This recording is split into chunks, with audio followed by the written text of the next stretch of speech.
What's up, everybody? Welcome back to Survive the Hunt. I'm Jake Hacker. With me is Billy William W.C. Hoffman.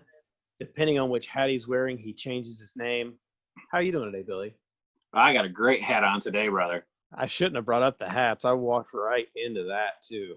You did. For those of you not watching on YouTube right now, I am rocking a beautiful Block M Maize and Blue limited edition 1998 national champion hat. Is that really a 1998 national champion hat, or are you just saying that? No, I just said that because that was the last time we won a national champion, and we had to Oh, share it with Nebraska. I'm glad you got to throw it out there. Dude, I went to the dentist today, and I was wearing my Ohio State shirt. And usually, like, if I'm going to a doctor or a dentist or something, I try to be totally non-offensive. Like, no political stuff, no sports stuff. Because, like, I'm terrified it's going to be like this diehard Michigan fan, and he's not going to Novocaine me enough when he's drilling my teeth or something. And I know that's totally unprofessional, and he probably that's wouldn't the do crap it. that's the crap that an Ohio State doctor would do to a Michigan fan. Michigan People aren't like that. Well, we can get into the reasons why. And I agree. It is something an Ohio State fan would do, or like an Ohio State doctor fan would do, but I think that's why I was so terrified of it. Yeah, But but it was then a again, reasonable fear. So I had to ask him.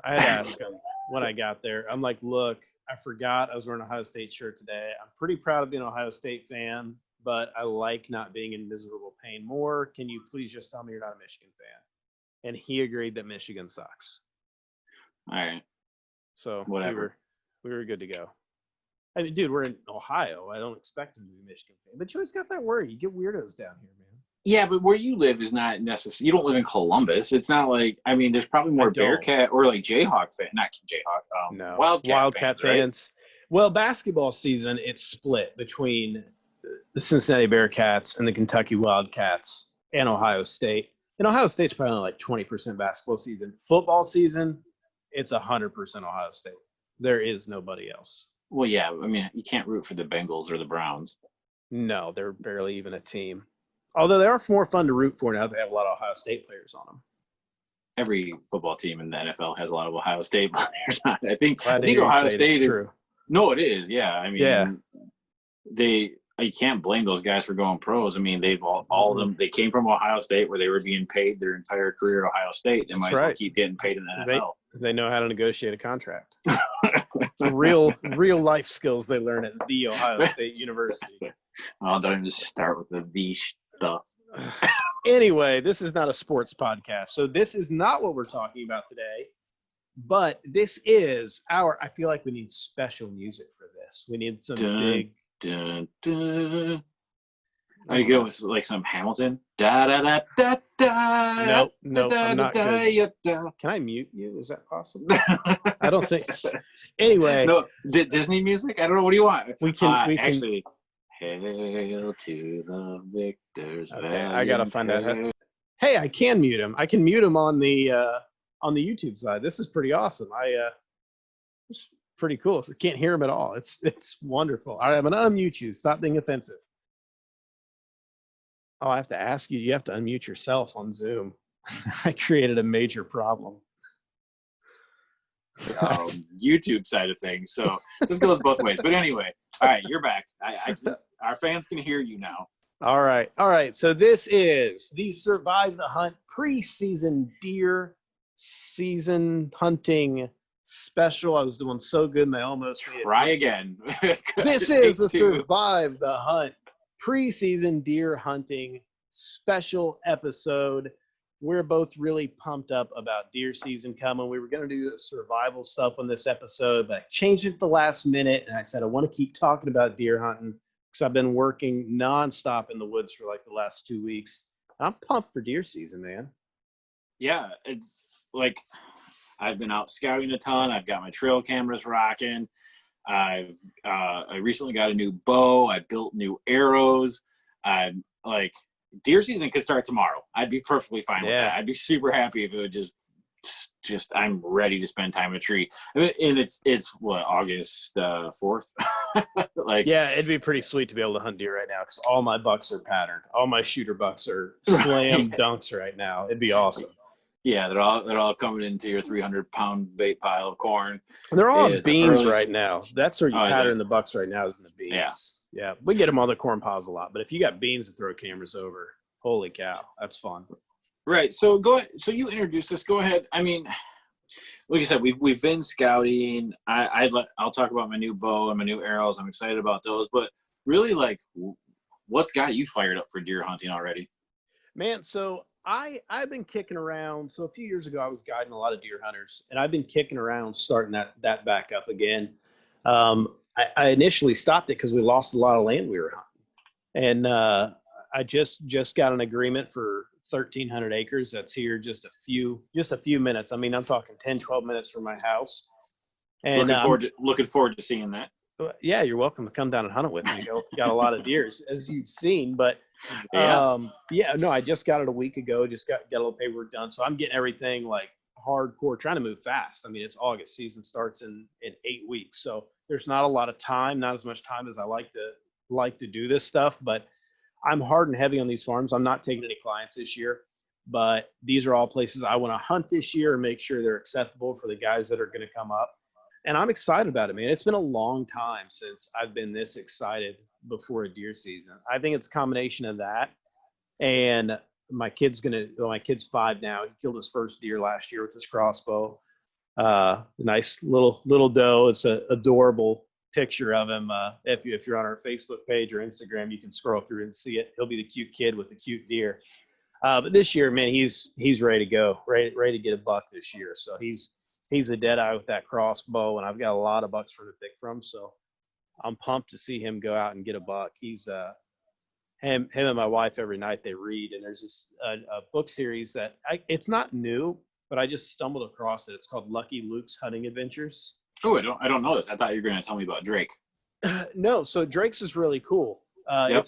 It's the Keith Beam wrote it, and there's I think 3 of them, but it's the push button like sound book. So Lucky Luke is by the author's name is Kevin Lovegreen. And I stumbled on him on an Instagram app. Like, this wasn't looking anything. It just popped up and I started looking at it. But these are more like chapter books, like starting in maybe for first graders. And my kid's a little bit before that, but he's kind of advanced. I'm following along. But there's like 8 different books. There's a deer hunting book, moose hunting books, and they're really well written little chapter books with pictures and stuff. And he is fired up for deer hunting this year.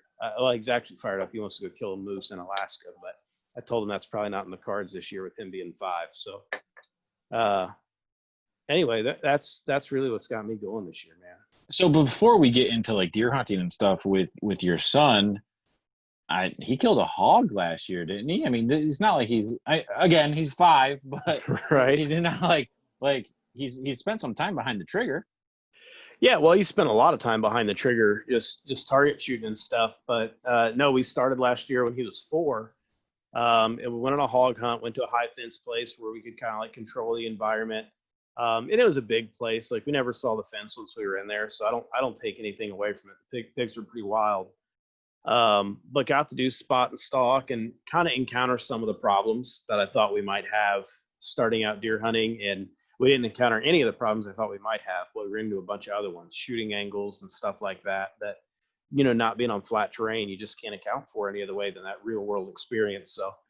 So he got to do that, killed his deer. He was 4 this spring. We turkey hunted. He missed a turkey. And I think it is the most devastating moment of his entire short life so far was missing that bird. We were watching a hunting show the other night, and the guy missed the antelope at like 600 yards or something. He's like, "See, Daddy, that guy missed too.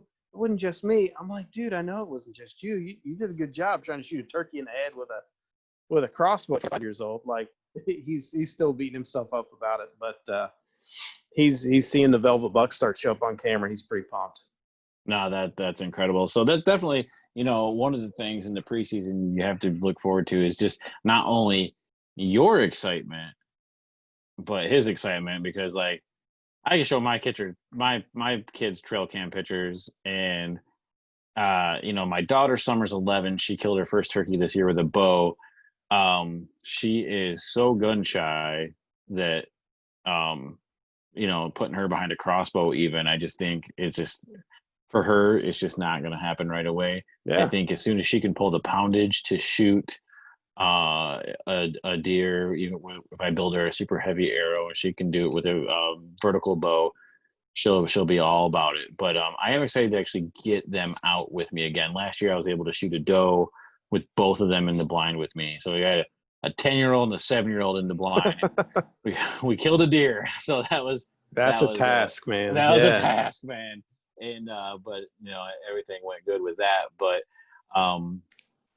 yeah, I'm super pumped to see Reed shoot one of those big bucks of those pictures that you actually posted a picture of some of our bucks on the Survive the Hunt Instagram.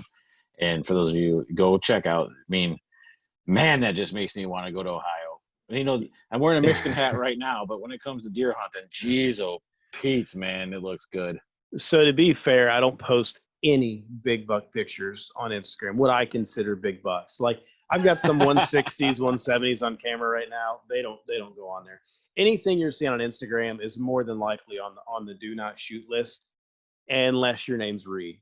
He can shoot whatever buck he wants this year, but I got a couple in like that 120, 135, 140 range that are coming in regular, good 3.5-year-old deer that I think opening day, if they can still be on a pattern, I think in those first couple days he'll get a crack at one.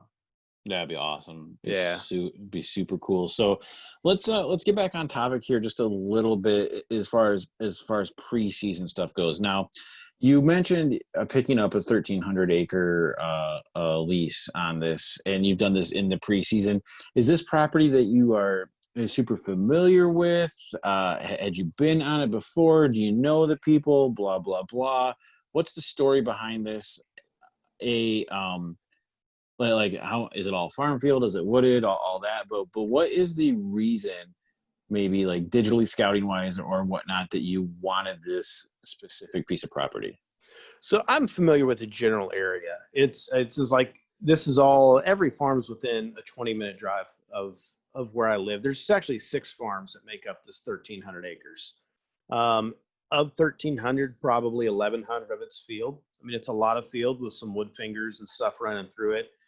There's some public land that you've hunted that borders a couple of the properties, which in that public's real heavily hunted. There's not a lot of room in there, but it still does create another buffer area for the deer in there.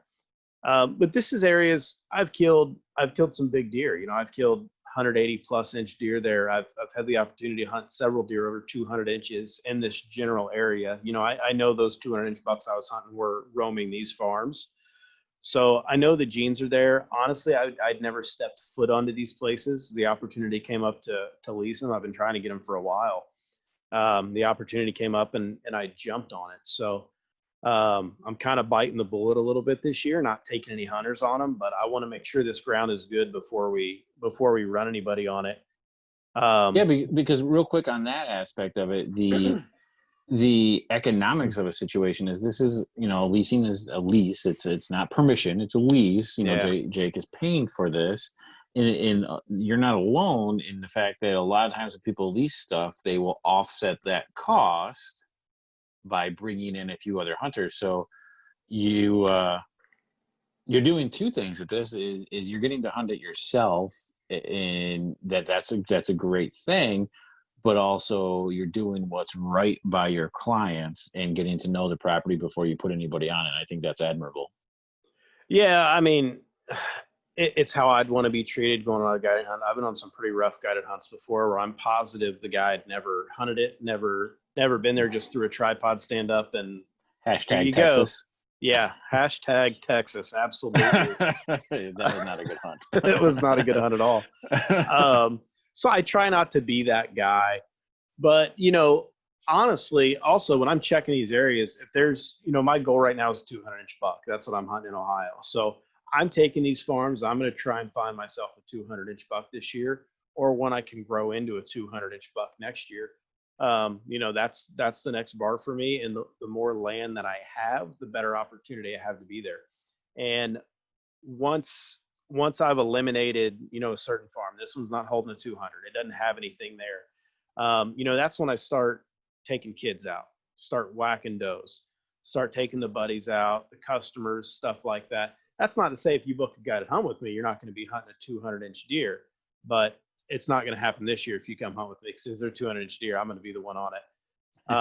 Maybe you. I might put you on one just to see. I just want to see what happens when a 200-inch deer walks out in front of you. I want to see what happens. No, to you. I'll miss it, and then Reed will be like, "See, Mr. Billy misses too." Mr. Billy misses too. Yeah, you'll be dangling there from your hunter safety system, 15 feet in the air, and still quivering a little bit. No. I miss a No? 200-incher. I'll be dangling from my neck. I'll be like, life's not worth living anymore. No, I don't expect you to put me on deer like that, man. I come down and hunt, and it's more about spending time with you, and being infested with ladybugs, and just sitting by the campfire and just seeing what all that'll getting a bunch of people to flip me off on the highway because of my license plate. It's just a heck of a time, let me tell you. But I have no plans to hunt Ohio this year. Could it happen? Yes, because Ohio I'll peer pressure you into it's over the counter. Well, I mean, we're both busy guys. Yeah. So, but the cool thing about hunting Ohio is it's affordable enough just to run down and make a couple weekends out of it. It's not an expensive state to hunt. You get your turkey tag, you can kill a turkey too. Last fall I guess it was the spring I was down there when I was down there spring fishing. But we had a good time even just fishing. So, there's a lot to look forward to. I'll definitely think next year, definitely turkey hunt Ohio, and then I'll already have paid for the hunting license, so then I can just add the buck tag on top of it. Yeah. Makes a lot more sense. But okay, so all right, so you've got this huge chunk of land. You said most of it are fields, whether they're beans or corns. That's gonna change every year, and of course this depends on scouting and where they're going and where the bedding is and all that. But like on that sometimes when I look at a big chunk of property, it almost gets more overwhelming than like when we hunt our 5-acre or 12-acre little neighborhood plots and whatnot. How many stand sites will you have on 1,300 acres? So like I said, like this is 6 different farms. So it's not a 1,300 acre piece, but it does have a couple that are pushing 200 acres. So really even a couple over 200, but the best farm that I've got, I think it's about 180 acres. It's probably got 30 acres of woods on it. It's got a really nice funnel on the property. So the funnel is only like 30 yards wide. So that's an easy slam dunk of where a stand's going to go. But the thing that I always think, growing up hunting 4 or 5 acres that my buddy owned, or a little piece of state ground, a little bubble, graduating up into having some giant piece of land to hunt. 180 acres really isn't that giant, but it's a big piece, compared to what I think a lot of us have hunted at some point. And if you get a piece that big, it's important to establish sanctuary areas right away. This being 180 acres, there's maybe 5 acres where I park. I can walk in. It's about 100-yard walk along a field edge, and then I can go in the woods. And I found a really nice trail. So I set up a mineral. I set up a little mineral station, a little big time there to start getting inventory of what's in the area and figuring out what's there. But what's important to me is that I don't touch the majority of the farm this year. This is August. Like I just got it last week. There's a big buck in there bedding somewhere. There's no crops on. Yeah, there's no crops on these farms this year. Okay. We had a wet year, and they were planning on planting corn, so they couldn't get the corn in. So everything's getting cover cropped here in the next week. So it's going to have, which is awesome for me because it basically turns into a giant food plot. It's winter wheat, oats, rye, sunflowers. Yeah. Yeah, it's going to be terrific. But everywhere else around us is beans. So all the big deer are feeding in the beans. So I'm letting them bed over on my property, which is just thick as can be, man. It got logged maybe 5 years ago. That's just a guess from walking it. But it's nothing but thorns and briars and thistleweed. It's nasty going in there. So once I realized it was that nasty and that thick, I didn't even walk back there. I'm going back out to the easy access areas that I can get to where the wind's right, and I'm not going to bump deer. And that's where I'm going to set up my station. So I'm going to set up my my stands in that funnel. and I'm going to set up basically an observation camera to figure out what bucks are in the area. That's real easy to get to, and the wind's good, so I'm not going to bump anything. And then I'll base my hunting from there. So most of my hunting's done, around moon phases and buck personality and stuff like that. If I've got something pattern opening day, great. But it wouldn't surprise me if this 180-acre farm, we don't hunt it till mid to late October. Okay. Yeah. No, that's all. I think that's probably, the best strategy, especially if you've got the thickness and the sanctuary. Oh man, once a rut kicks in, man, if you can be on the downwind side of that, especially if it's super thick, all those bucks that are just going to be walking that downwind side, Yep. Checking the does in there, it could be quite the spot. It's just what that reminds me of, like one of those spots where like you have a good shot at shooting a deer you've never seen before. Yeah, for sure. I mean, there's a big funnel in that property, and so if you're not familiar with what a funnel is, basically a funnel is where terrain features force the deer into a certain area. So it could be two cliffs, and they get that little dip in the bottom, and it makes them run the creek bottom. Creeks are natural funnels because the vegetation kind of thins out there, and the deer like to walk across it. But in this particular case, it's just where the woods are. There's just a thin 30-yard wide strip of woods, and the deer are going to hug those edges. They might not walk in the woods, but they're going to walk on one side or the other, if not right down the middle. So if you can narrow down a funnel, all the deer that are collecting into that area are going to go through that funnel at some point. And those big bucks, especially, they love running those thick funnels during the rut, just checking doe after doe after doe. Yeah, and if you're still not getting that visual, think of the word pinch point almost. It's funnel probably is a better word because it comes down to another spot, but it opens back up. But Jake said the magic 4-letter word of deer hunting: edge. That is the key. And last time, or I don't remember it was last time, but a previous time we were talking about me doing a bunch of digital scouting. And when I'm digital scouting, which means, looking at Onyx maps and Google Earth, I usually have Onyx, Google Earth, and Bing Maps all pulled up because they all use different satellite systems and stuff. And I'll bounce between those three, and the 90% of the time when I'm first doing my far out scouting, that's what I'm looking for is funnels. Looking for funnels, looking for edging. Generally, that funnel is going to be from bedding to food, at night, and then in the morning, the opposite, right? So, if you can find those funnels while digitally scouting, then you can go put boots on the ground and find them. If you can find those pinch points, but they're always usually created by edge. Now, edge, as Jake said, can be just where the wood line is versus where the cut was. Edge can be a highway. Edge can be pretty much anything as long as it's creating edge. You could have a gigantic soybean field that has a fence row down it, and there will be bucks bedded on that fence row. I guarantee you. If you're out, in the Midwest, whether it's okra or whatnot, you see these huge expansive fields. Well, guess what? There's a drainage ditch out there somewhere. There's going to be something creating edge, and that is where your activity is going to be. The main reason is because deer are lazy. They generally like the path of least resistance. So why would they climb up the mountain when they could just go through the funnel? And a lot of times you got to use that to your advantage. If you're looking at property that you're not used to, or that you don't know, and you don't know where the hot acorn trees or you don't know where the overgrown apple orchard is, find the edge, take it to a funnel, start there. Yeah, I agree. And I think, a lot of people listening might be like, well, all I have to hunt is public land. There's edges, but there's no funnels. And I've grown up hunting public land where, man, it was just wide open. Like, it was hard to find those funnels.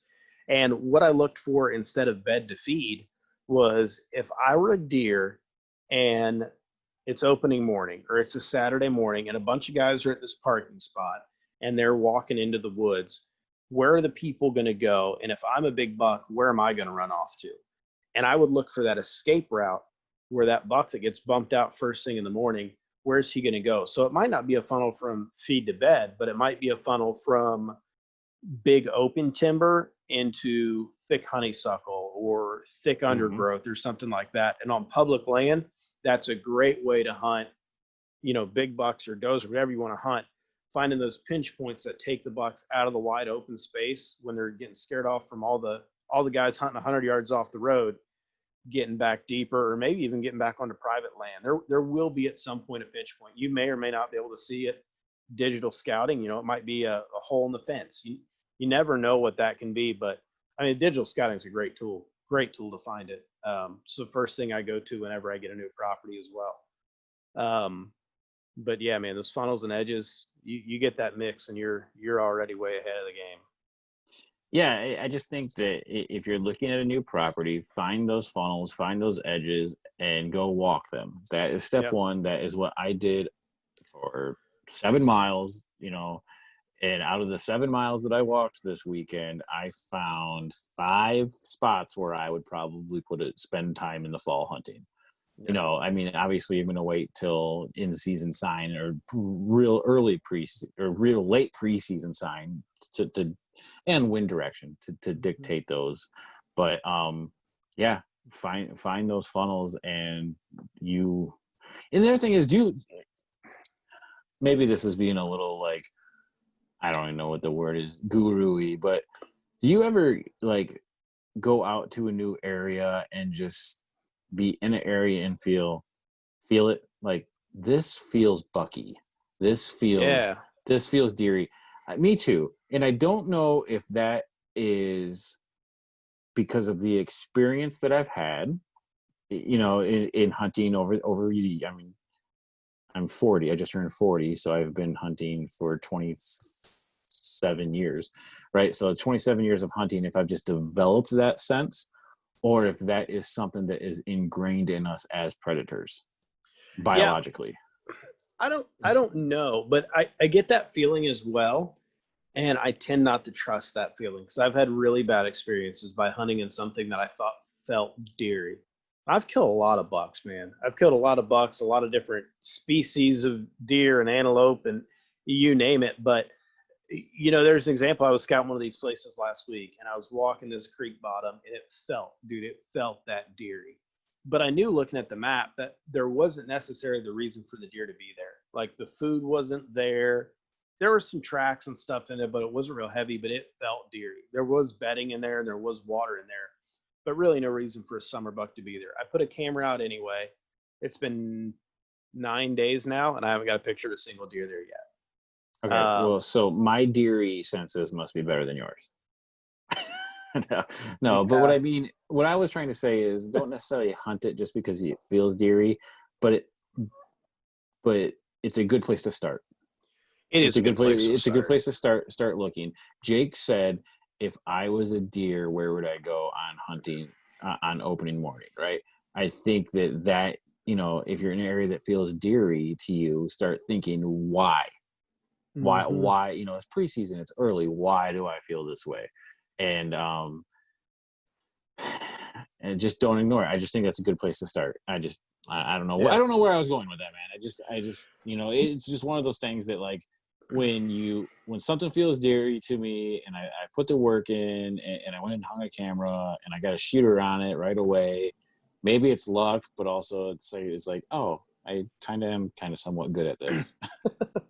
Yeah, no, I know what you mean. Like there's totally merit to it. And it's worked out good for me a lot of times. You go in a spot and it feels deery and you hang a set and it works out well. But I'm always cautious of it just because I like to hunt very logically. Like I like to know the pattern of the deer I'm hunting when I'm hunting it. I like to know the pattern of that specific herd of deer or that lead doe, whatever is going on in that area. I really like to approach hunting very logically.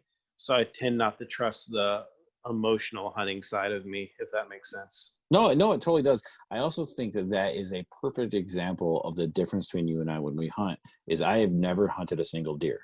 Yeah. I have never had a target buck. I've had bucks that showed up on camera, and I'll call them my target bucks. Oh, that's the one I want to shoot, Yeah. but I've never gone into a season saying that's the buck I'm hunting. Yeah. And so I think what that leads me to is hunting areas or the funnels or the pitch points or the downwind sides of bedding that feel deery to me, thinking like, this is the area I'm going to hunt. I'm going to hunt this because this is the area that deer are using. And if deer are using it, hopefully my quote unquote target buck uses it. Where I know a lot of times you'll get that target buck, and that is the deer you're hunting. Yeah. Do you name bucks? I don't. Yeah. I guess I do kind of, because I'll be like, oh, that's the big 10-pointer. Or that's the 9-pointer at Collins, or Collins 9-pointer. Like, I'll name them. So when I'm talking to the other guys who hunt the farm with me, we're on the same page with deer, but I don't name them like Hightower or Dinner Plate. Yeah. I'm not, I mean, it just doesn't do anything for me. If you do, great. But no, I don't usually. I'm not against it, but where I hunt, it's like there's one big one. So you're like, oh, the big one. Yeah. Yeah. Right. Rompola Jr. Well, yeah. So we've done our we talked about some digital scouting. We talked about finding the funnels and stuff like that. Again, this episode is more so focusing on preseason. Yeah. So how about, what are some of the things so we know where we're going to hunt? Yeah. At least, general area, right? I'm a mobile hunter. I usually don't know what tree I'm going to climb until I walk out there. Yep. And that just depends on wind and whatnot. But so we know the wheres, and we know the what generally, like what herd or what for you, what specific buck and everything. But what are some of the things that you do specifically, whether, we'll just go with equipment right now. What are some of the things you do specifically equipment wise to get yourself ready? Well, equipment wise, I like to get any gear into the woods that I can, tree stands. And also, do you have any new equipment that you're using this year Yeah, I do have some new equipment this year. So I've kind of just been experimenting with some different tree stands and stuff. I used some Millennium stuff last year and I really liked it, but some of it kind of had some downsides. So I'm trying some X stand stuff this year. Okay. It's the first time in like forever that I've paid full price for a tree stand, because I'm in the industry and I always get a discount. And this time, and you and I go way back together as pro staffers for Advanced Takedown. I mean, yeah. we've been hunting out of discounted tree stands for 12 years, at least. I mean, I've had people give me tree stands, to try and review and stuff before, but this year I've bought a few different ladder stands, a couple from X Stand, a couple from Hawk, a couple from Muddy. We've got some new hang-ons going in, and I really just want to try everything out and see what I like the best, see what the guys who hunt with me like the best, and kind of use that to gauge what we'll use going forward. One thing I'm really excited about is that new Millennium Buckhouse blind. Did you see that? It's yeah. Yep. So it's an enclosed soft-sided blind on an 8-foot tower, 6 foot wide, and I think maybe 3 feet deep, something like that. So I've got a couple of those coming in on order. I think those are going to be really good to hunt out of. Did you order the platforms for them too? Well, they come with it. Holy cow. It's a whole set. The retail them's like $7.99, I think, or no, $6.99 is the retail on them. Okay. So they're relatively affordable. To be able to get that box blind, you put a couple people in. If you're filming out of, they're really good. They're a plain brown cloth blind, but the deer don't care as long as you get them out there early enough. So stand wise, there's a few new things I'm trying out. Other than that, man, it's just kind of run of the mill this time of year. As far as equipment goes, it's just making sure everything's prepared. I wax all my tree stands. It's something I started doing. I don't think you've hunted with me since I started waxing everything, but any moving part of my tree stands now get waxed. Like trapper wax or like bow wax? Bowstring wax. Bowstring wax. Yep. Yeah, just put it on any moving part that could squeak. I just cake that stuff on there. It doesn't smell like anything. And last year I did it and it lasted all season on everything. And I realized I didn't realize how noisy I was in a tree until I waxed everything. I'm like, man, I can move around pretty darn quiet. I have deer all around me. But one thing I started doing last year is hunting a lot lower. I've not been hunting so high up in trees, and it gets better shot angles. And Absolutely, it does. I Yeah. feel like I hunt better when I'm lower and I pay a lot more attention. But you can't get away with as much either. So having that little extra bit of quietness is nice. Okay. So what's lower to you? A lot of my sets are 12 to 15 feet. Wow. That's where the platform's at. That's where the platform's at. That's Yep. low. Yep. Yeah. Yeah, it's low. This 187 back here behind me was 10 feet. Was the platform height when I shot. Not, yeah. No, yeah. I've seen the tree you shot him out of. Yeah, right. and it's just Yeah. where the cover. It's where the cover was right. Yeah, Right. yeah. You've seen that. You've hunted out of that Yep. tree. You've hunted out of that Yep. same tree. I was just trying to think of where the property was. Yeah, it was that one. And when you hunted it, I think I had a ladder stand up, which was a 15-foot ladder. Yeah. Yeah. Yeah. But yeah, I've only got a couple sets this year that'll be over 17 feet even. But anything up above 20, I don't like heights, man. Like honestly, I'm still kind of scared of heights. I get a little wobbly, a little shaky up there. If I don't have my side rails and stuff, I don't like it. I like to be lower. But the shot angle is a huge thing for me. I've had so many deer that I've shot really, really close that being a little bit lower, I like having that lower shot angle. Yeah, I like it. Now, again, obligatory safety message. Anytime anyone's leaving the ground, we want you to be using all the safety systems available to you. And we'll break down our safety systems, but a minimal lineman belt, but also I'd like to see people use a lineman belt and a tether system. I just, accidents happen. It happens so fast. Yep. And have you ever fallen? 3 times I've fallen out of stance, twice out of climbers and once out of a hang on. Okay. Yeah. So I fell, I had a ladder stand break and, I fell probably the best situation you could ever fall is I just rode it all the way backwards and, landed in the cattails. Yeah. So I like as soft as a pillow as you possibly could be. It was like, you're lucky, and yeah, so I got lucky, but my brother-in-law Chris fell and jacked up his knees and his ankles, and I'm lucky to be able to walk. And it's just, guys, when you're, and this goes for when you're hunting, but also when you're setting up, when you're putting your sets in, you're taking them down, just come home, just be safe, just line the belt, tether, and just make it happen, But we'll talk more about that on another episode. But okay,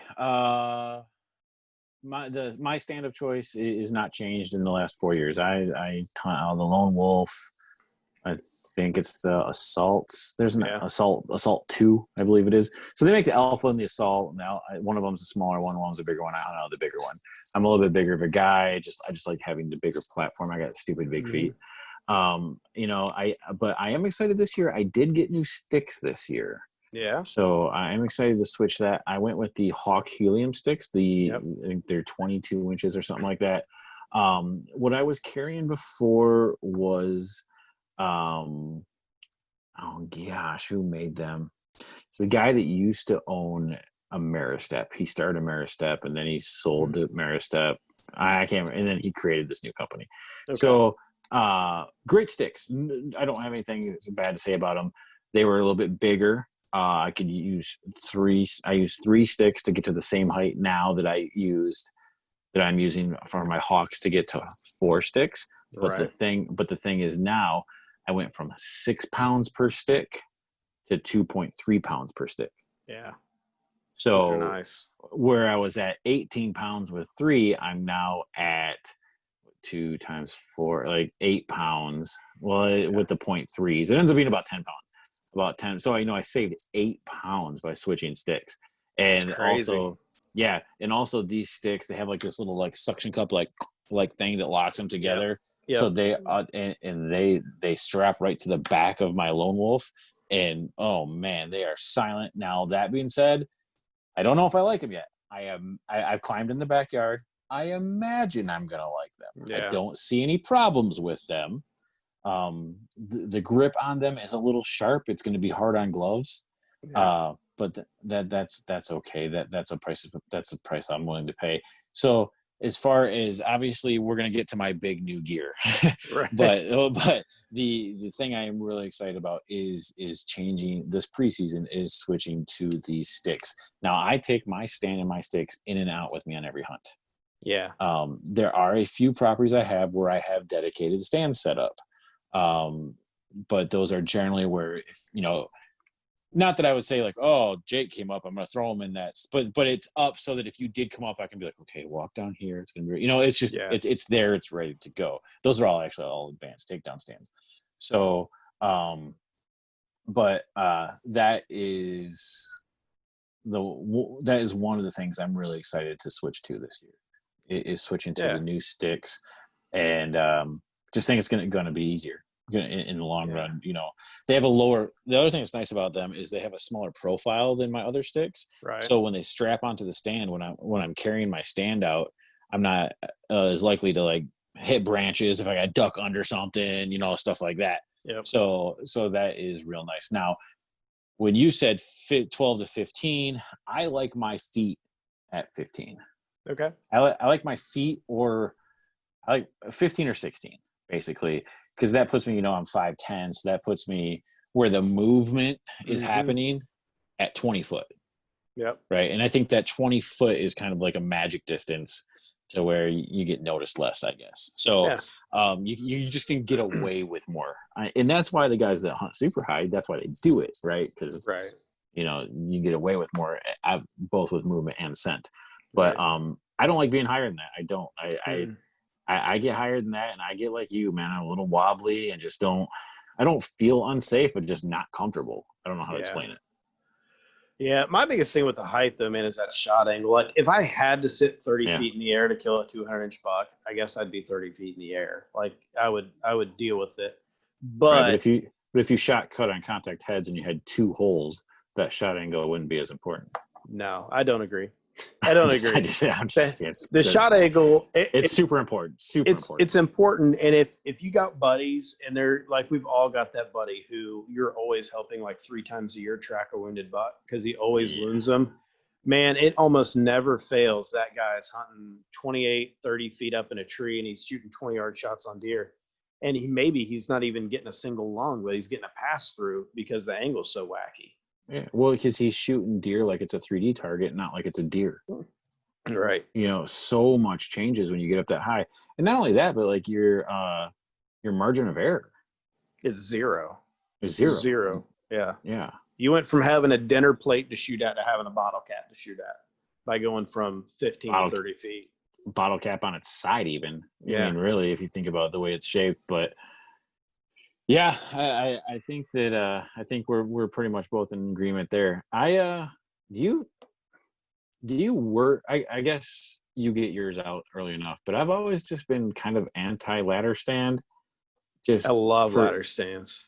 I love the comfort of them, and the ease of them, and the safety of them. I get it, I do, but I've always been that I don't leave stands out in the woods because they grow legs and walk away kind of person. Mm-hmm. So that's always an issue. Although ladder stands are a little bit more harder to steal, but how early do you put them out to where you feel like the deer don't notice them? Oh, well, the deer do notice them 100% of the time. And I think that's the key. You let the deer notice them. And really with my ladder stands, I usually put them out right after turkey season. Okay. We're talking late May, early June.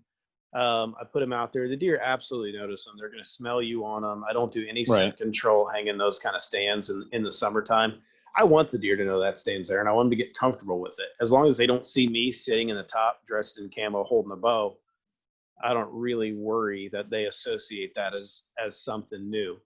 I leave them out. There is some wear and tear putting a stand out 4 months before season. And pulling in December, I try and get 2 years out of my tree stands, and that's I usually recycle them. So I usually sell them off or scrap them or use them at the archery range or something. But 2 years is kind of my life cycle on these kind of stands. Now I'm not something buying, that you leave out.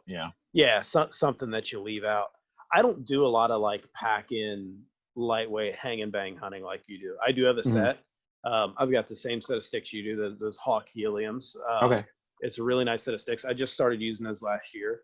Did you like them? I did like them. The hand grip's really, really rough. If you don't wear leather gloves, you need to have some kind of leather palmed glove climbing those, because they'll either snag or they'll cut your hands if you're not if you're Oh, not, it's good to know. if you don't have gloves, which is nice because they grip your boots really well. I mean, that's Mhm. really what they're there for. You can protect your hands. It's nice to have that extra grip, but it was something that kind of surprised me as I practiced with them. Overall, I liked them. I mean, that hang and bang style hunt is really not my thing. That's not really what I'm going after. But it was nice. I used that with the Millennium 100 lightweight stand, and that was a pretty good combo. But I tested out a bunch of sticks last year. I did the Millennium sticks, a couple different sets of Hawk sticks, Lone Wolf sticks, and I ended up going with a set of ladder sticks from Menards. That was $49, and it's like a little miniature ladder, and that's what's on all year lock on Okay. stands. That's what I use. They were cheap. They're super easy to climb. They're easy to hang. They're safe.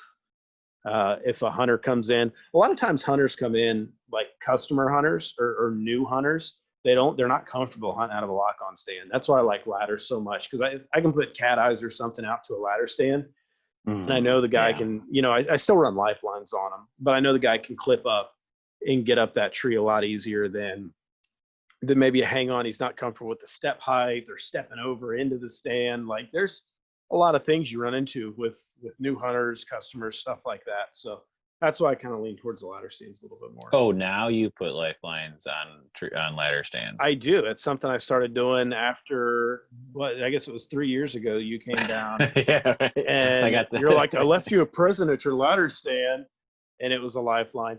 And didn't scoff. Like I just didn't put one on it. I didn't. I climbed up and I hooked onto it. But now, I bought some Millennium ladder stands last year. They all came with a lifeline, and then there's some like 5 packs of lifelines you can get on Amazon cheap. Hmm? It's nice, man. It's a nice comfort to have. And now that my kid's hunting with me, and I want to be a really good example for him, more than anything, like I want him to see that I'm always using the safety stuff, so he does it too, and he thinks it's cool, and the way you're supposed to do it. I'm gonna plug another podcast real quick on kind of on this topic, the Hot Shot podcast. Yeah, it's hosted by a friend of mine named Logan, and Logan Chartrand, and him and Robin Parks interviewed a guy who's a paraplegic from the waist down after a fall, who was out with his 9-year-old son 400 yards away from the quad, and his 9-year-old son had to go and get the quad and drive it to them. And the story is just, I was in tears listening to it. And you can hear just that story of, you can hear it in Logan's voice when he's trying to interview this dude. And so go, and it was only a couple of weeks ago, but the Hot Shot podcast is a great podcast anyway. You guys should be listening to it. Hot Shot Manufacturing, to make great equipment too. You want to hear a story or see a story that kind of puts it all in perspective for you, that's definitely a good one. But okay, we've talked about a lot, so I'm just trying to keep us on track here where we're going. preseason deer hunting. Yeah, preseason deer hunting. I got a new bow this year. Good for you. So I'm stepping up in the world. I am stepping up in the world. I got a new compound this year. Bumped up to the Matthews Triax or Triax. I guess Triax. It's it's their 2018 model. Yeah. So, but last year's new bow was basically the Triax, but a little bit longer. Yeah. And this year's the VXR, and the VXR is nice too. I got a good deal on the Triax, so that's what I went with. But quite a step up for me. Right. Of course, I'm not huge on speed. I've made that, quite obvious. We all know, right? But it's fast. Yeah. My old bow, in which I didn't need a new bow. I didn't need one. I just got one. My old Mission Hype DTX would shoot my 560 green arrow about 229, 230. And this new Triax is flinging it at like 263, 264, 265. So it's quite a big jump for the same weight, same weight arrow. In it's not any louder. It's actually, I think it's a quieter bow, just because of the technology they put into it. I'm just excited, man. It's kind of got my blood flowing. Now I jump back between like traditional and compound all the time. Yeah. I'm so in love with my longbow, which is right there, that River Raisin longbow. I don't Nice. know that I'll ever buy another traditional bow. Yeah. That one's a 3-piece takedown. So if I need new limbs or I get older, I can just order, lower poundage limbs. There's nothing wrong with that bow. I can't imagine me ever like jonesing for a new trad bow. I just love that one so much. But Yeah. I don't really feel that way about compounds, right? Yeah. So no, but I'm really excited to kill a deer with that. That's cool. Yeah. To get it out there. It's short. It's 28 inches axle to axle. So I think it's like the perfect run gun style bow, Yeah. Um, Good size for a tree stand. yeah, good size for ground blind too, man. Yep. I am pumped about that. I made up some new thin blue line law enforcement supporting arrows. That's cool. I thought those turned out pretty cool. You can see those on our Instagram. So when it comes to preseason, I'm excited for the new spots that I found on state land up by my cabin. I'm excited to use these new steps and have an overall lighter stand situation. And I'm excited for my new bow. Like I said, man, if season would open tomorrow, I'm ready to go. Ready to go. There's one more big change that I made this year. Yeah. And I haven't been super shy about it. I've kind of fanboyed out about this. I'm not affiliated with this company at all. But if they wanted to, I'd have open ears, but I can't ask anything of them, because it wouldn't matter because I'd buy their stuff anyway. But I switched camo this year. Yeah. And I switched camo in turkey season, to Badlands. And the first thing I bought from Badlands was their new turkey vest. I was in the market for a turkey vest. I looked around, and then when we were at ATA show together, I actually got to put the turkey vest on, and man, the seat, that butt pad sold. It's awesome. It was like 6 inches of wonder. It's just the best. I'm thinking about trying to find a way to attach that to my tree stand, to be quite honest. It'd be killer for that, right? So the butt pad on this thing is great. In all the pockets, and it's a turkey vest, right? Yeah. But I really like the camo, and especially in the turkey version. And so when I saw how, obviously you've been a fan of high-end camo for years. Yeah. And when I saw how different it was and how much thought went into the product and stuff like that, I kind of went all in, and I got the early season, the mid season, and the super, super late season. I spent a lot of money. Okay. Yeah. But the thing is, it has lifetime warranty. And as I told my wife, this literally is the last camo I'll ever buy, because if anything goes wrong with it, I can just send it back and get a replacement.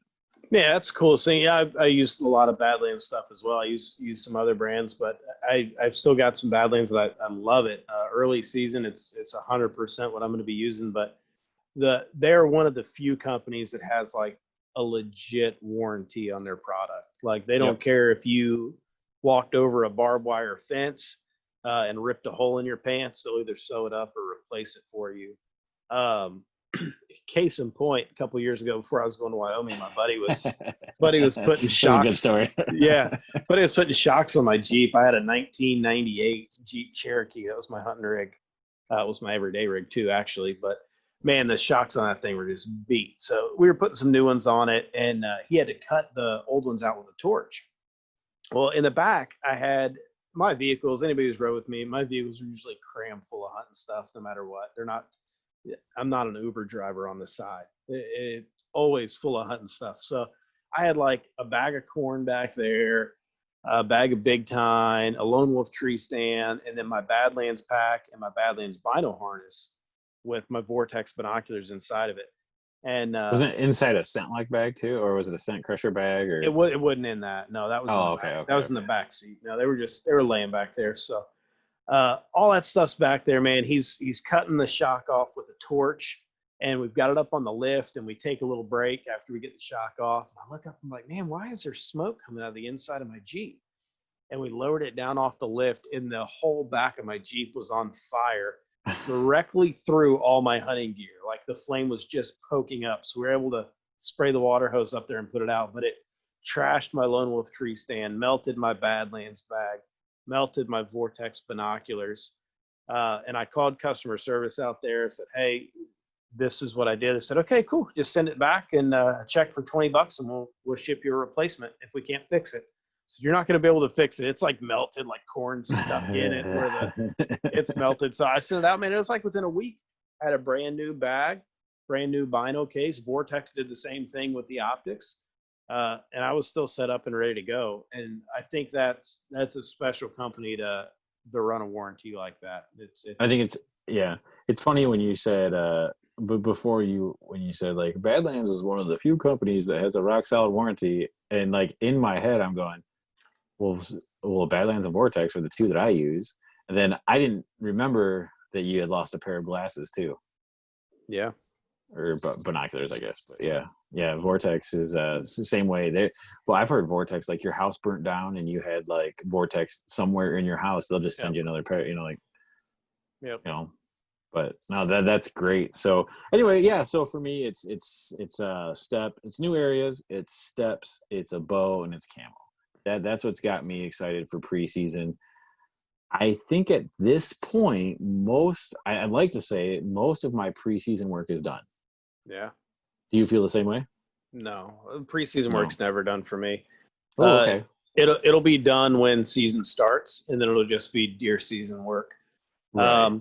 As I've still probably got 2 weeks of work left on these farms. Just being able to now get. Yeah, that's true. Late. Yeah. I've got that time. I like to stop working in the woods 3 weeks before season starts. I'll still, if I'm running minerals or running a bait site, I'll still go in there and feed in the middle of the day. But what I do start doing is sitting observation stands this time of year. So if these farms were set, I'd be sitting in observation stands at least once every other week right now. And really, I've never done that. Yeah. Oh man, it's the best thing. I mean, trail cameras are great. Cellular cameras are awesome. But if you really want to understand what your deer are doing, set a tree stand up that you can get into easy. That's not going to be disruptive to the deer. They're not going to see you. Somewhere you can set a stand and glass over a field for a whole night. Man, there's nothing like learning deer movement and deer personality, because you'll have a lot of encounters with deer that if it were hunting season, you'd shoot them. So you'd never get to see what happens, when they hang around. And you can really learn the personality of a doe herd or a doe with twins or specific bucks. Specific bucks, not so much until they lose their velvet. That's when you can really start learning their personality. They're pretty patternable and easy to understand at this point when they've still got so much velvet and soft antler. But as that starts firming up, the personality kind of starts coming out in the bucks, and you can start figuring out what they like and don't like. But those observation stands are key, man. Public land, private land. I set observation stand during the season. If the conditions aren't conducive to a good hunt, I guess backing up a little bit, like all the big deer I've killed, both these ones behind me, I think I've got 6 other bucks that I've killed. So 8 total that I've killed on the first hunt, hunting that specific deer, because I don't hunt them until everything's right. Now, that said, I've set a lot of observation stands watching these deer. And sometimes I've had my bow with me, and sometimes it works out where you get to pop one from an observation stand. But more often than not, it's sitting up there spending a lot of time behind the glass and hunting deer kind of like you'd hunt something out west. But as soon as everything's set up for me, I start watching bean fields, watching food, watching big open woods, anything I can to start understanding what the deer are doing. Yeah, that's pretty smart. And when I think, when you say that, I start thinking back to like my hunting spots. And I do hunt one farm here downstate where I've got the perfect spot for an observation stand. Yeah. It's actually a gun blind. Yeah. And it's not good. You couldn't bow hunt from it. You very rarely could bow hunt from it, but I could get in there and sit in there, and it's easy in and out with a pair of binoculars and watch what I want to watch. I could probably see my the tree that I plan on hunting out of this fall from it. Yeah. So that's a really good idea. I've never really thought about that. I mean, I've heard Mark Kenyon on like Wired to Hunt talk about it and stuff, but this is only my second year on that particular farm. Mm-hmm. So I'm still learning it. And I think a good way to learn it would be to do some observation stands. Yeah, you'll learn a lot by it. And it may be something as simple as backing your truck up, setting up a folding chair in the back of the truck and a spotting scope, and just watching it from forever away, but I do it constantly, morning after morning after morning for turkeys yeah, prior to season. yep. You know, I do a ton of observation sets for turkeys. You know, I just don't know why it never really dawned on me to do it for deer. I guess I'm always worried about spooking them. Yeah, we've got one farm that it's a little bit north of me, but we know there's a buck that if he survived last year, he should be he should hit that 200 mark this year. And one of my buddies has got first crack at him if he does. But there's about an 80-acre bean field that he's in, and I know he's in there every night right now. But we haven't got a single picture of him. So probably next week we've got a big redneck blind set up there on 10-foot tower. We're gonna sit there and watch that field and start figuring out what that buck's doing and start hunting that buck. You know, he was mid 180s last year. Never could pattern him, never could figure out what he's doing, but it was all corn last year. So this year being beans, I think we got a crack at him that opening week. But there's a lot of deer in there, man. We've got like, I think 17 bucks on camera at that farm, but not the one we want. And a couple good shooters. I sent you a picture of a big 9-pointer tonight that's on that farm. And he's a deer of a lifetime, and you're like, he needs more time. Like, I didn't say he needed more time. I said he needs to lose that 9th point. I wish he was a big clean 8-pointer because he'd be 155-ish. Clean 8. Yeah, clean 8. He'd have been cool, but he's still cool. And I'm not saying I wouldn't shoot him if he walked by, but you know, we're kind of 200 or bust on that place. But those observation stands are key because those deer, they're patternable, and the fact that they're in the bean field every night, but they're not patternable because we've got 5 cameras up there and I can't get a picture of him, and I know he's there. So. Right. Okay. So I know this may be like dawning more onto like, early season because guys, we're gonna do it. This is the preseason special. We're gonna do an early season special. We're gonna do I don't know, maybe we'll do an October lull or we're break it down, but they're all gonna be the special series. Yep. And this may be more so or early season. So is your idea to pattern these bucks for that? Because you only get one week of early season to crack at them before they really spread out. Is that the idea? Yeah, I mean, a lot of times in Ohio, we don't even get a week of early season. They're broke up. It depends a lot. Right. Depends a lot on what the weather's doing, what the moon phase is, and the moon pattern position is. Usually, like September 15th ish is when our beans really start turning brown. And once the beans start turning brown, that's the velvet's been off for about a week. The deer are starting to get ornery. They really start breaking up. They're looking for different food sources because they don't have those green beans to be eaten. But a lot of times in those big bean fields, you'll get that little corner that just stays green for like an extra 2 weeks. And that's, man, every year we have beans on our farms. That's what I'm hoping for, is just that one little corner that stays green into the first week of October. And that's when I have a chance of patterning those big bucks early season. But if I don't get them that first week, I'm probably not even hunting them again until mid to late October. So let me ask you this. Have you ever considered tossing some, like just like a throw and go type food plot mix in those corners? Because that's kind of what I've been this year. I guess food plot stuff goes into preseason, obviously, right. So it's topical. But so this year, we talk about funnels and stuff, and inside corners of fields usually work as a funnel, right? So I've got an inside corner on a finger point, and one thing I'm kind of thinking is it's all corn except for it dips down, and it's one of those places that feels bucky, but. And I've seen deer in that corner, but I was thinking about throwing, probably, late August, early September, throwing down some whatever mix I can find that that you don't have to actually plant in that corner, so that there is some, but it's corn. So that's what I'm saying. Is it going to pull them out of the corner and they'll come eat that, or will it just hold them in the corner so I get a shot? Have you done that with beans? Because that would give you a green corner when the beans are yellowing. Any thought on that? Yeah, I mean, you've got to understand the deer's primary food source, what they're going. So early, right now, it's beans. I mean, that's if you have beans anywhere around you, that's what the deer, they love to eat. It's got a high water content. It's nutritious for them. It's easy to eat. It's very palatable. So they like eating those green beans. the problem with I like food plots. I don't play in a lot of food plots usually. Usually I'm hunting natural food sources, bait, or crops. Um, but what happens is those beans are turning brown is acorns start dropping. And I Yeah. don't care what Good food point. plot you have planted, if acorns are dropping, the deer are going to be on the acorns, and then you might as well Especially just hunt the especially beans. the white oaks, you know. Yeah, yep. Yeah. Because So up yeah, here they don't touch the red oaks up here until it's cold.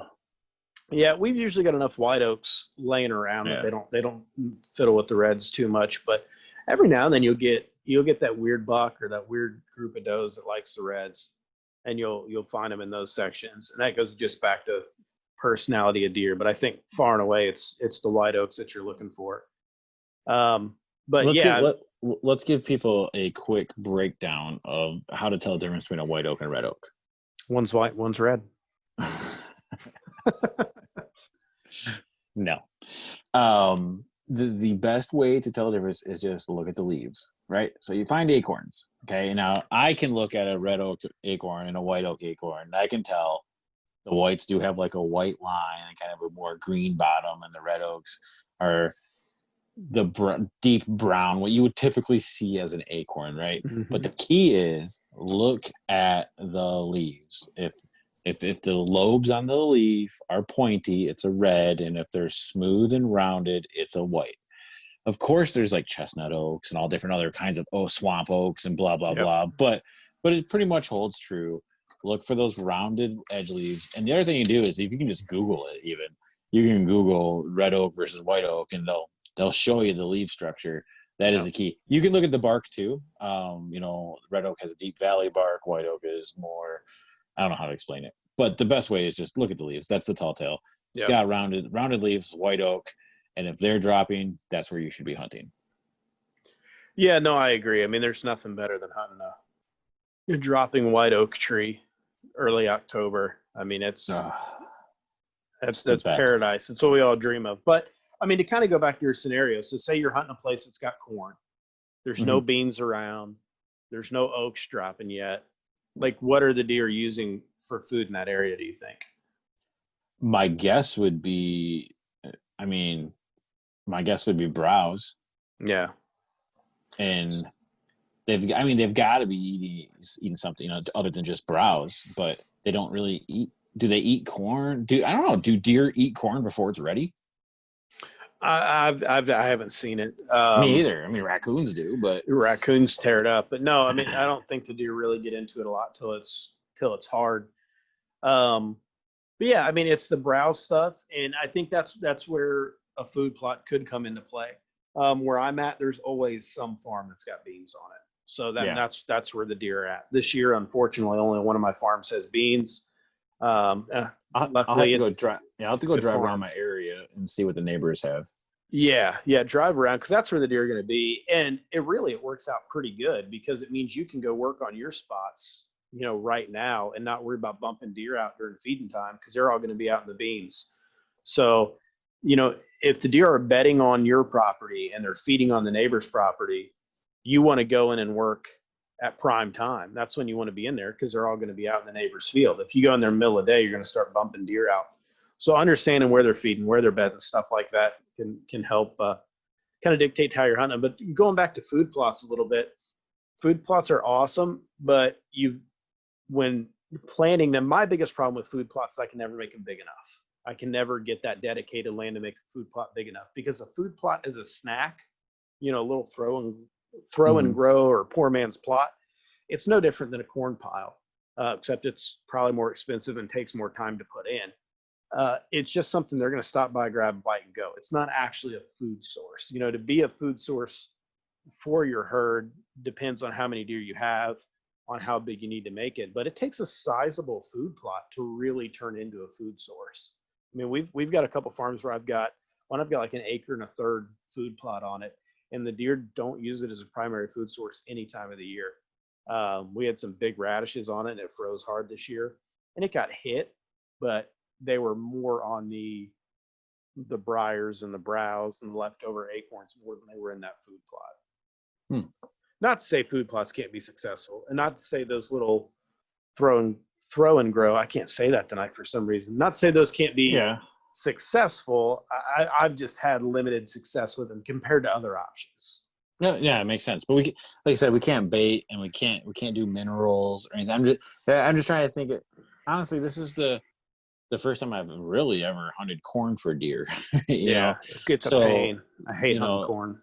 Yeah, I don't have such huge outlooks for this property this year as far as that goes. Now, as soon as that corn's cut, I cannot wait to goose hunt the crap out of this property. Yeah, that gets fun. I mean, oh my God, it's gonna be, and it's got its own swale and its own water source, and it's holy cow, we're gonna kill so many geese on this property. But